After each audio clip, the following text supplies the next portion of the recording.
Oh, you're coming here. Yeah, come for tea. Yeah, and Di later. Yes, Di's coming later. What we're going to do, we're going to be doing curry tonight. Curry? Yeah, Oh. and the curry... Not too hot, I hope? No, I'll do it Don't nice like and it mild. But the interesting thing, what we're going to try to do is to do it as cheap as possible. Good. So that it will be, you know, for the normal family. Yes, that's right. And Yes. so we're not going to go all airy-fairy No, and get into all of no. that sort of stuff. But we are going to have pakoras, which is the beginning, you know, like an entree, but Yeah. you can use them at any time and you can freeze them Yeah. and you can have Oh, that's good. You can freeze them. So if we have too much, so you can put them in you the can have a bit freezer tomorrow. and have a bit Yeah. later. So the pakoras basically are a vegetable, vegetables in a lentil batter. The problem I've got today is that I don't have any lentil batter, any lentil flour, but I've got some soya flour, and you are going to be an experiment tonight. Oh. And I've never tried it with this, so that's... It should be alright, shouldn't it? It'll be marvellous. Yes. Right, here we go. And first of all, you get the flour. This is an expensive flour, as you can see, white wings and everything. But we're going to use some generic flour, which is exactly the same. Oh, that's sneaky, Colin. It's very sneaky, isn't it? But a lot of people do it, and I would say a lot of people that are very rich do it all the time. Well, do you think that flour's just as good? It's just as good, because we're going to sift it anyway. Right. So you don't need to do it. Now what we need to do, we need to put in 3/4 of a cup of self-raising flour. So we pour that into a cup to get approximately 3/4, whack that into there, which is just a little hand sieve. And because I told you already we don't have besan flour or lentil flour, we're going to use some soy flour, which give it a bit of colour, and it'll be okay. They use it in bread all the time, so you pour that in there as well. And they go over there, and what we do now is sift that away. Just like that. In actual fact, the colour is almost exactly the same as chickpea flour, besan flour, lentil flour, all the same thing. So we don't need to worry about that. We just, and the whole idea of that is to get these bits, see these bits in there? We don't need that in there, because we're going to make a nice fluffy batter. You can put your fingers in there and get rid of some of those, so that's fine. We'll whack that in there. Okay, now you've noticed already that we've got 1½ cups of our flour. Now comes the interesting bit. We need to get a little spoon here. You need 2 teaspoonsful of salt. Alright. We need a teaspoonful of turmeric. I hope you noticed that I was using cheap brand salt. You no need to buy the best. And garam masala. Now garam masala is a mixture of spices. Also, you don't need to buy the top of the range. You can buy them quite reasonably. About a teaspoonful of that. You throw that in. And what we're going to do now, we're going to mix all this lot together with some water straight out of the tap to make it into a batter. And that's got to sit for about 30 minutes. In the meantime, we'll be doing the vegetables. So just put on a little dribble. Away we go. Not much. Just get it a nice, sort of a sloppy batter. Not too runny. If you get it too runny, it's terrible. It won't stick to the vegetable. That's what you've got to do.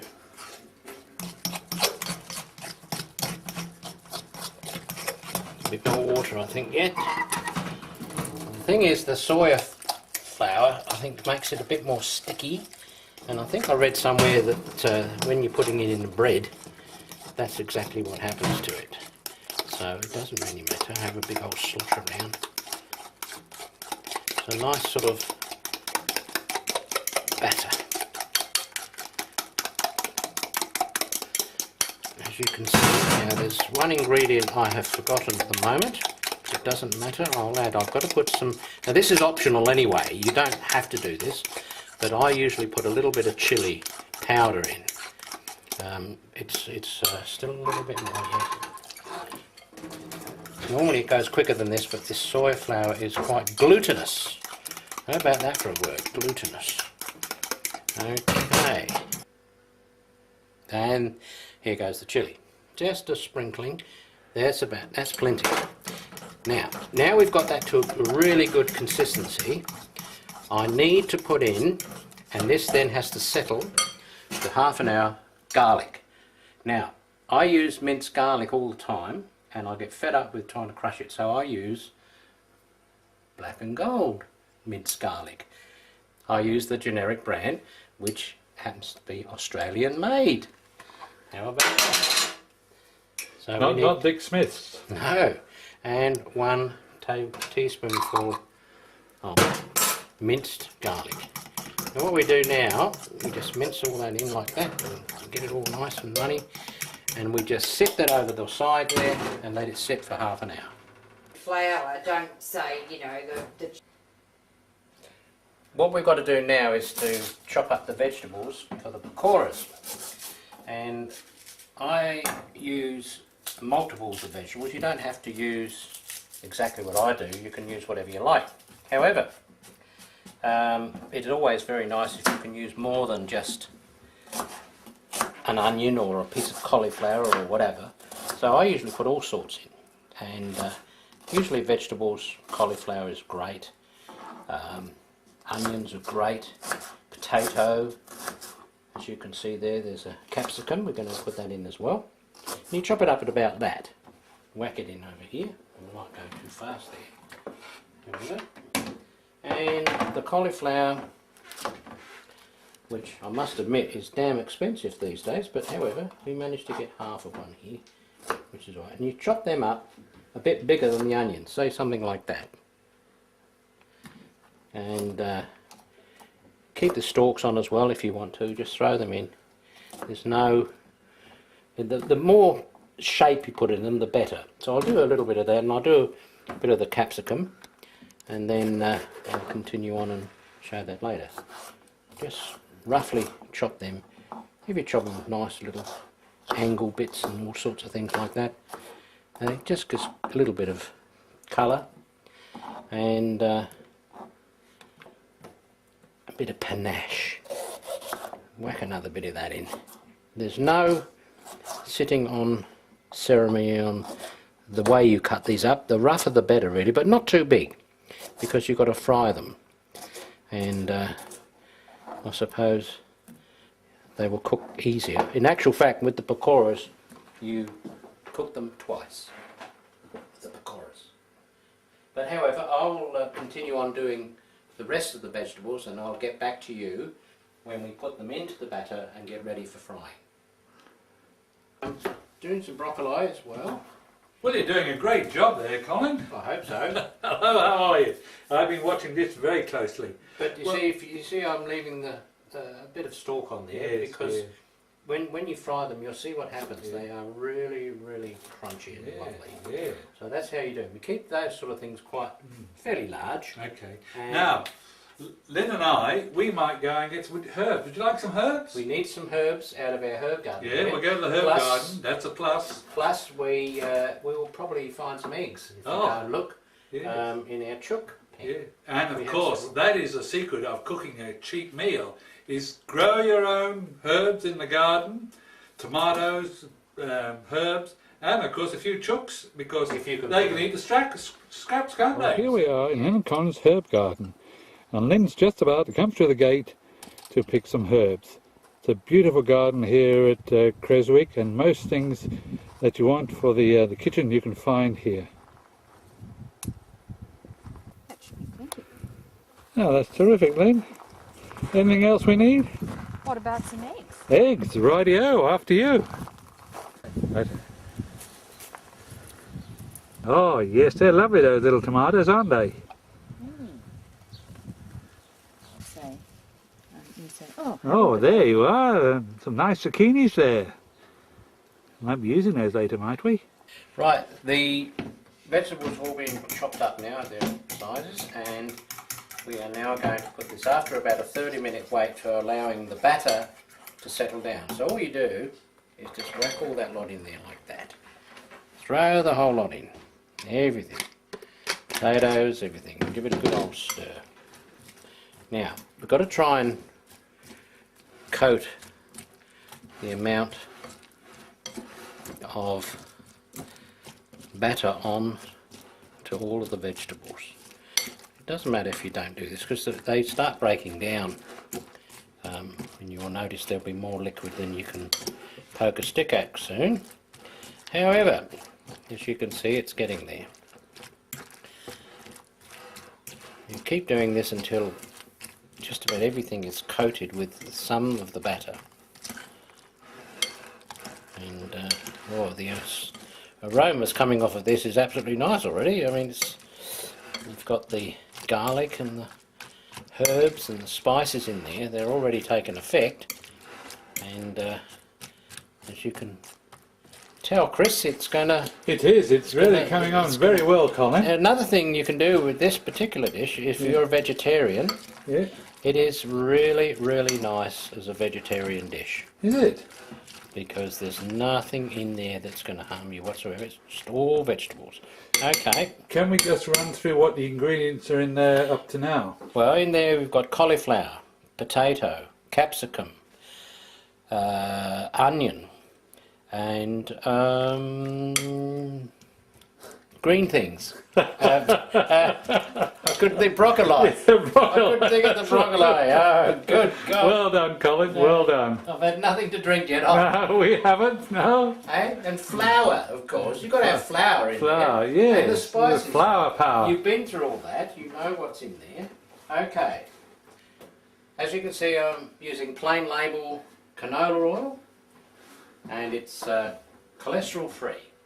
And so that's even another bonus. And you can use that for salads and cooking and everything. I use it all the time because I find that the canola oil is about the best. Now what I've got to do, I'm using a very small pan here. You can use whatever size you like, but I'm only going to do 2 or 3 of these at a time. Put about a quarter of an inch or so of cooking oil in there. We need to keep this fat because we're going to cook it twice. Really smelling good now, Colin. What are we doing now? Well, we're actually doing the first fry of the pakoras. Oh, yes. And we are putting 2 at a time in here. What you have to try to do is to keep them, don't want to cook them all the way. You're just setting the batter basically, so that the second fry makes them really, really... Another one's going to go in now. Just try to get nice and battery. If you need a bit more batter, just stick it over the bottom and keep it there, but keep them frying very, not high, nice and gentle. And basically setting the batter in so that when we do the second fry, it really crisps it up and they taste delicious. Then, are you going to do the Gato sauce? You know, for our salad. Yeah, no, I better get that on because that's got to thicken in the fridge. So Yeah. I better do that now. Now all we need some satay sauce. Doesn't matter what the brand is. Cheaper the better. Some sweet chili sauce and some coconut cream. And you mix them in equal parts. I've already got 1/3 of a bottle of satay sauce, and I'll mix in some coconut cream. Fine, and a little bit of chili sauce, and you can adjust that to taste.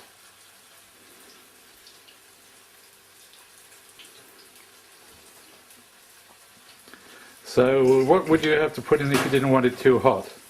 A little bit less chili sauce and a little bit less satay sauce, and probably a little bit more. This is going to... And dare I ask what we're having today? The hot or the not so hot? We're having a medium. So Medium. I hope that suits most people's taste. And then pop your lid back on, the top back on, and then just give it a good shake. If you sit it in the fridge for about an hour, you'll get a lovely, smooth, creamy chili sauce, satay sauce. Gato sauce there. And you had to pop that in the fridge for how long, approximately? About half an hour. About half an hour, yeah. And you'll get a lovely Gato sauce. Thank you.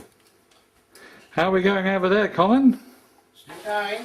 Still going with the, it's a time-consuming It's definitely something that you want to do before your guests arrive, isn't it? Oh, certainly. But the thing is, Mike, as I told you earlier, that I didn't have the bee sand flour, and I had to use some other flour, which I've never used before. But however, I think they're still going to taste beautifully, but they're not holding together as well, but the flavour will still be there. They'll be absolutely beautiful. And I can assure you of that. And you can only see this is the first frying over here. Then, when we do the second one, they'll all crisp up and they'll be absolutely fantastic. I must admit I had a sneaky bit of one before, and even the first frying there is getting to taste very tasty. Now, Chris, Yes. you've got the mincemeat out of the fridge for us tonight. And now, what we're going to do is a keema curry. Ooh. Keema curry is a very, very basic but very wholesome curry.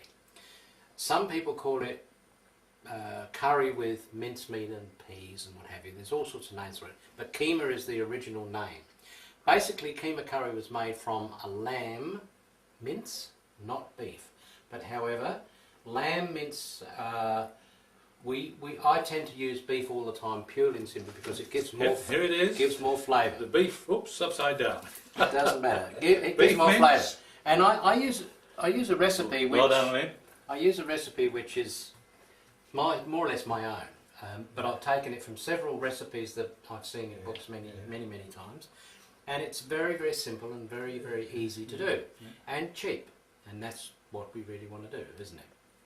It is. keep It the is. I price can down. see here. I Yeah, can see there. we've got Yeah, that the branding chicken in down there. Yeah, with a cheap, old cheap, and a lot of people But use you've got curry. a good curry. You But have a lot of cheap people curry. use curry paste, right? I tend not to use a curry paste because I think the best thing you can do is get a damn good curry powder. Yes, yeah. And I use AM. I'm not advertising this, but I use that purely and simply because it is such a fantastic It's good curry. brand. Good brand. Yeah. And what I do with this, because it is very strong, I break it down with a very, very mild curry. And so I'd break it down, and a lot of people don't like hot curries, so therefore the texture or the curry hotness will depend on which one of those you put in on how much. I used the mild curry. Yeah, I know, but we're not going to, it won't be hot. No, But the of course fact is that I think having a Have a hot glass curry of water. destroys the whole meal. It's all the Of flavour. course, So the flavour. what we'll do now, if you'd like to wander over there, and I'll get started. Yes, I will do that. Right, now we're just about to start the keema curry. The most important ingredient in there, well not the most important, but one of the most important ingredients is onion. I obviously am not a chef because I don't do the onions the way they do it and nearly chop their fingers off. I do it my way, and I usually chop straight down the middle and straight through like that on the halves, like that, like that, and again fairly chunky, not really too small. I'll do another one because we've got four of us for dinner tonight, which will be very nice and enjoying people's company, and that's what dinner's all about, isn't it? That's right. And so we'll throw that over there. Now we don't waste anything in our household. All those bits and pieces will go to our chooks that give us lovely eggs. Do you But prefer however- gas to electric? Oh yes. It's a lot easier to control. I isn't it? find I've done lots of cooking over the years, and you'll probably find in all big restaurants and wherever they all use gas. They don't use electric. It's too slow. Yeah. And very hard to control. It's okay when you want to simmer something, but anyway, I'm just putting some of our lovely canola oil in there, not too much. Now, in go the onions. Now, in with the onions, this is the way I do it. This is not the way everybody does it, but this is the way I do it. Don't worry over the other back. Now, I always add, at this point in time, some chopped ginger.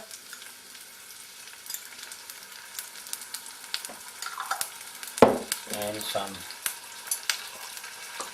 minced garlic. Usually 1 teaspoons in a dish this size.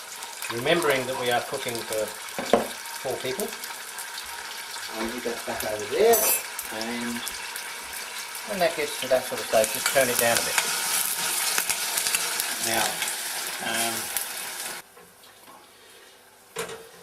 Now what we've got to do, we've got to bring these onions down to a, well, I say opaque, and so it's sort of half cooked, in other words. Just get it down a bit, and the flavours of the ginger and the garlic are permeating through. What a lovely word. Permeating through the old onions. Right, as I told you earlier, I don't tend to use curry pastes. I'm just using a cheap stock cube in here, and this is going to give us our liquid. It's an ordinary standard all garden beef stock cube. Now, most important ingredients we've got to take over to the stove now, and here we go. There, there. Now those onions are just right now, and then go, at this point, the curry powder. The reason it goes in here now is because you need to basically fry it to get all the aromas out of the curry. And if you notice, I've got 2 of those in, 1 teaspoonful of that one, which is the milder one, a little bit more. Unfortunately, I'm one of these guys that cook by guesswork, but not really. You saw how much went in there. About the size meal we're doing, about 3.5 teaspoonfuls of curry. Now this bit is very important, purely and simply because we've got to let that curry paste. Now, if you look at it now, if you can, Chris, if you can get over here and just show them that is more like a paste now. And then most of the time when you buy the paste, it has got all the ingredients in it, yes, but a lot of it's just water, and we don't need that at this point in time. Okay, now we've got to let that simmer for probably about 2 to 3 minutes, and then we'll put in the mincemeat. Okay? Right. Okay, that sounds great. Okay? Yep. Alright. Right. So over here to the mincemeat. We have to open the mince. Which, now, with the mince, it depends entirely on taste. Now, you can use lamb mince if you can get it, and you can use beef. This is a beef mince. It's a good quality one, but you don't necessarily have to use that. The only reason I'm using it is purely and simply because it doesn't have a lot of fat in it. And if you buy mince, you might as well buy something that doesn't have all that fat, because it just comes to the surface anyway, and it's horrible to eat. Now that's down to about the level I want it. It's just starting slightly to catch on the bottom, but it's not really. And now we grab our mince. Now we grab our mince and we just put that in. Now at this point, because as I said there's several of us for tea tonight, I'm going to whack that temperature up a little bit. Now what I want to do is to mix all that in together. Can you smell that aroma? Oh, it smells terrific. Can you smell it? It's Oh, yeah. Now, the whole idea of this at this point in time, it's basically getting the curry powder into the minced steak, and which is quite important for the flavour of the whole dish. But also, as you see, I'm constantly moving that around, because I don't really want it to catch too far on the bottom. If you find it does start to catch a bit, just turn it down and you'll be okay. the more that this stays in there, the more liquid will start to come out of the mince. And those people that do a lot of cooking will probably notice that's what happens. Just keep it on the move. And then I'm going to turn that down a bit because it's still a bit high. It's still got that pinky colour, we don't need that. No. We're just trying to get rid of the pink. And once that's gone, then we can start adding the rest of it. Yeah. And that's when things start to get interesting. Okay, now we've got to the point now we're going to add some liquid now. And there you go, just that beef stock that I just put in. Now, people at home are probably thinking that this isn't looking too crash up at the moment, but we haven't finished yet, and there's a little bit to go. I'm adding that now because I want it to absorb. This is what they class, in India anyway, as a dry curry. It might look sloppy now, but it ends up as a dry curry, which the meat absorbs everything that you're putting into the pan. That is why I haven't put it all in together. I'm going to let that reduce now because the meat will start to absorb all of those flavours that we put in there. Then when it gets down to about half, I'm going to add some peas, frozen peas, any, doesn't matter, I usually use the cheap brand or whatever, and then some potatoes. The potatoes I'm going to cook, parboil them as they say, in the microwave, and that is the quickest, easiest way to do them. And you just add those to the curry, which then will give it a bit more body. They don't break down because you've only gone halfway with them, and the curry then is almost ready. I'm going to do a bit of cheating here. A lot of people think this is crazy, but it isn't really. I'm going to add some sauce. Now, I usually use tomato sauce, but I'm going to put a little bit of this sauce in. Not much. What sauce is that? This is barbecue sauce, but I usually use tomato sauce. It doesn't really matter. It's such a small amount, but what it does, because this used to have, in one of the recipes, she used to have sugar. And I think that if you're going to add sugar, you might as well add a slight bit of sauce, which gives it a bit more flavour, and it's also sweet. So you only put that small amount, about a teaspoonful, that's all I put in there. And so that's all you need, and that will now give it that little bit of extra body that we need, and the flavour. Now, right from now, this is my recipe, the way I do it. You're going to have copyright on it, Colin. and not any way else. But as I said, right from the word go, we're trying. I cook like this mainly to keep the cost down because things are more and more expensive, and this is a very, very cheap meal. We will probably get away with this for about $2.50 a head, a lot. So we'll work it out later. We'll see how far I am out. Okay? Okay.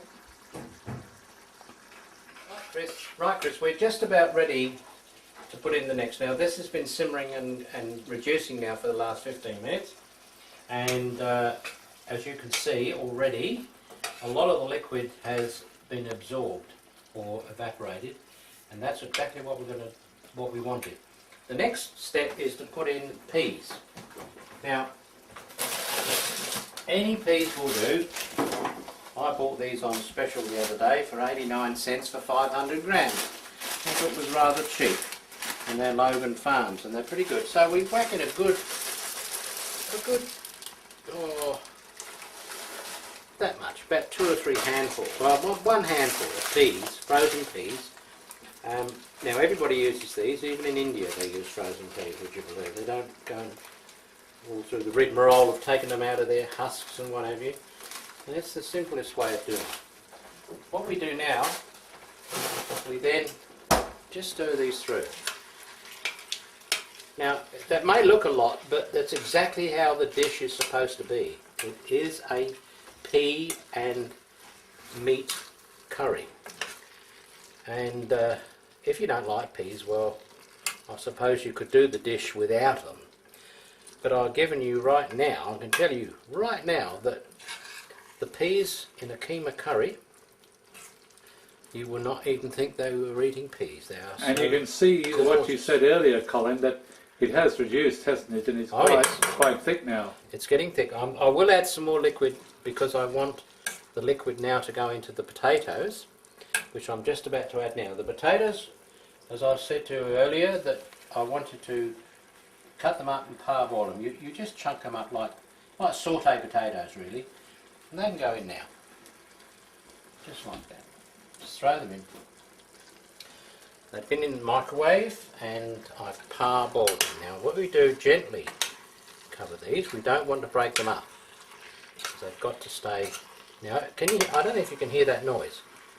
It's sort of like, you know, that sort of noise. That means so there's not enough liquid here to do what I want to do. So what I'm going to do, that's how I cook. I listen to things and things. Now I'm going to put that last little bit. We've only had 1 cup. Have you noticed? One small cup of stock. That's all you need. Now, what we're going to do now is to let that simmer. Now what's going to happen is the potatoes will take on the flavour of the curry, and so will the peas. And basically that is the dish. It's just about ready to, all I'm going to do now, let that simmer down and dry out a bit more to become what they class as I say, is a dry curry. And that is done. So all we've got to do now is reheat that when everybody gets here and cook it with, and the next dish we're going to do to go with this is pilau rice. Pilau rice is rice done in a pan where it absorbs the liquid that you put into it. What I'm going to do, I always use basmati rice with curry. It's a bit of an indulgence, I know. You can use ordinary long grain, but it doesn't taste the same. However, I'm going to use basmati rice. I have it over here ready to go, and the procedure we will show you when we get to that point. Okay, Chris? Yes, that's fine. Look forward to it, Colin. We're going well so far, I think. I hope My so. mouth is watering already. Good. Thank you. I'm just about to do the pamperdums. Oh, yes, they're exciting, they are. These are, see, you've got 2 sizes of pamperdums. I'll get the other one just to give you an idea. Right? Normally, when you buy a pamperdum, it's that size. Yeah. But you can buy these really, really, really nice ones. It's a bit of an indulgence, but when these puff up, they are the bee's knees. Ah. Sure. Now what we do, we put in a reasonable amount of oil. Now the problem with this is that you have to throw the oil away afterwards, because it's got a lot of lentil in it. You can't cook these things yourself. You have to go and buy them. So I suppose in a way that's one of the most expensive things of the meal, is buying the pamperdums. But I assure you they are beautiful. Okay. What we do, there's an art in cooking these. They say on the packet you can cook them in the microwave. Don't bother, they taste awful. You can do it, and even if you do it in the microwave, they burn and they just don't taste the same. So the traditional way is to cook them in oil, and what we're going to do, we're going to deep fry them. But as I said, there's an art to being able to get them out exactly as they should be. You can burn them, you can do all sorts of things. You can undercook them, you can do all sorts of, but I'll show you the quickest and easiest way to cook a pamperdum. You can test it by just putting that in, and if it starts frizzling like that, so what you do, you drop them in, and you must get them underneath that fat like that. And then very quickly turn them over, and like that, and look at that. That is a perfect pamperdam. And look at the size of it. I mean, it's like a dinner plate. And again, slide it underneath the fat. Get it in there. There you go. Another one. Right over the top. Look at that. And that is another perfect pamperdam. As I said, there's a little bit of an art, but once you've mastered it, you'll never look back. Look at that. And that's the third one. Okay. Be very careful you don't leave them too long because they will burn and the flavour goes right out of them. As you can see from those, they're very, very thin. Again, underneath the fat, straight up, quickly flip over and out. Drain the fat and away you go. Just keep leaving them like that. Now, an interesting thing with pamperdums is that if you want to keep them, they will keep for quite a few hours. So you could cook them in the morning, but you must, it's imperative, you put them in an airtight plastic bag. You can put them in and just put a little twiddle over it and a little twist, and they will keep for 4 to 5 hours crisp. And that's the whole idea of these things. You've got to keep them crisp. Crispy crisp.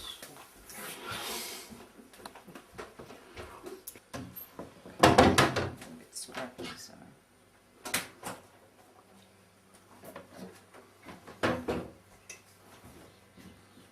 Now what do we do next, Lynn? Well, all we need to do is add the vegetables and salad items that I've cut up, and a little bit of our gato dressing that we made earlier, That's right, we saw and that. we'll be finished. And what's that? That's bamboo shoots, is it? Bean sprouts, Bean sprouts, oh yes. little snow peas, Oh, they look nice, don't they? a little bit of cucumber,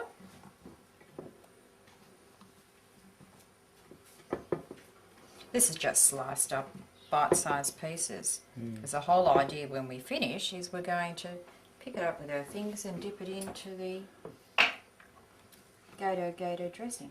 That'll be lovely. And do I see that over at the back there, Colin? I'm getting ready to... Is that the gato dressing? No. Oh dear, we better not look over there then. I'm just organising the pakoras. So that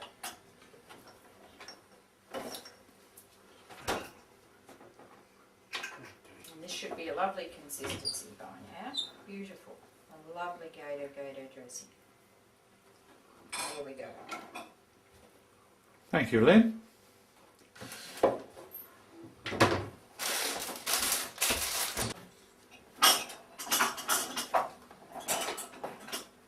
right, here we go. We're just going to put the pakoras back into the fat now for a very, very short period of time. This will crisp them up lovely. Just don't overcook them at this point. They've got to be cooked through, but not burned. Well, Colin, we're almost done them all. And they're coming And they look absolutely terrific. They've got a beautiful golden colour and the smell is superb. And this is just the entree. We're just serving now for the entree. But she's due home, so yeah. I think people will absolutely think these are wonderful.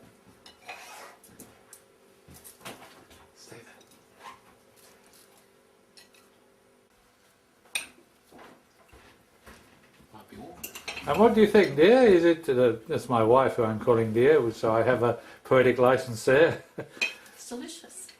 Absolutely delicious. Lots of vegetables. Yes, they're all vegetables. They're all vegetables. The sauce is nice.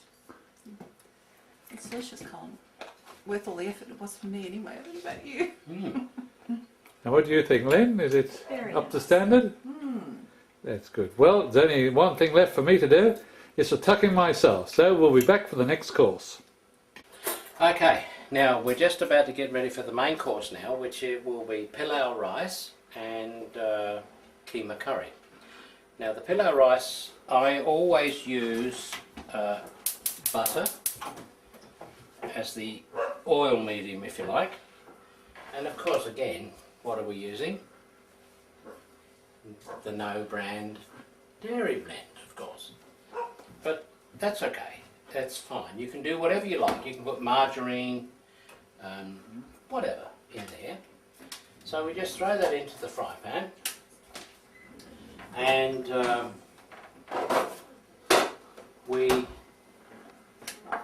while that's sort of going down, we put in 1 onion, chopped up as per choppy, not too coarse and not too fine. Let that simmer away there. Now, turn that up slightly, and while that's going down, okay, now the onions are down to a opaque stage again, and I've got a fairly large cup, probably 200 to 300 mils of basmati rice, which I've just poured in straight onto the top of the onions, and that I want the butter and the oil, well there's no oil, but the butter to actually permeate through the rice. What we've got to do now is add the liquid, which is a chicken stock. At this point in time, keep the temperature fairly low. I'm just going to get some water. So stay there. And this is one of the most important things about pilau rice. You must get the liquid approximately 1/4 of an inch over the rice. Approximately. Okay? So there you go, that's about 1/4 inch. Now what I'm going to do, we've taken some mint out of our garden, throw that in. About to dish up the rice. Now we've got to get rid of the mint that we put in early, we don't really need that. Put that in over there. And there's your pilau rice, it's perfectly done, absolutely superb. And now that has absorbed all of that stock, chicken stock which I put in there. It's perfect. Now, the curry is basically ready to serve, which we are just about to do right now.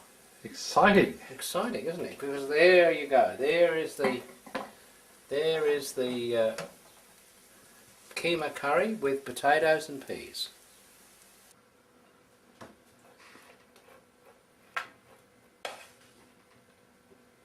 Right, there we go. Now the reason I've left an area on the side is for the salad, because people like to put the salad on the plate at the same time. Now, here we go, the piece de resistance. Now the reason I'm not putting any potatoes on this particular dish is because my wife doesn't like potatoes. So there they go. Look at this. What a beautiful curry that is. You cannot imagine how this is going to taste because it is superb.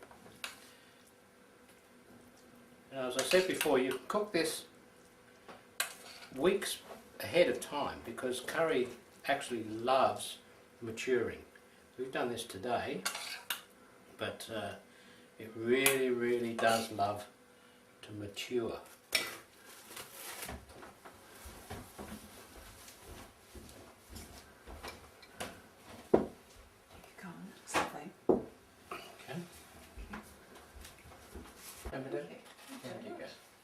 Then you don't want one? No, for the moment. No.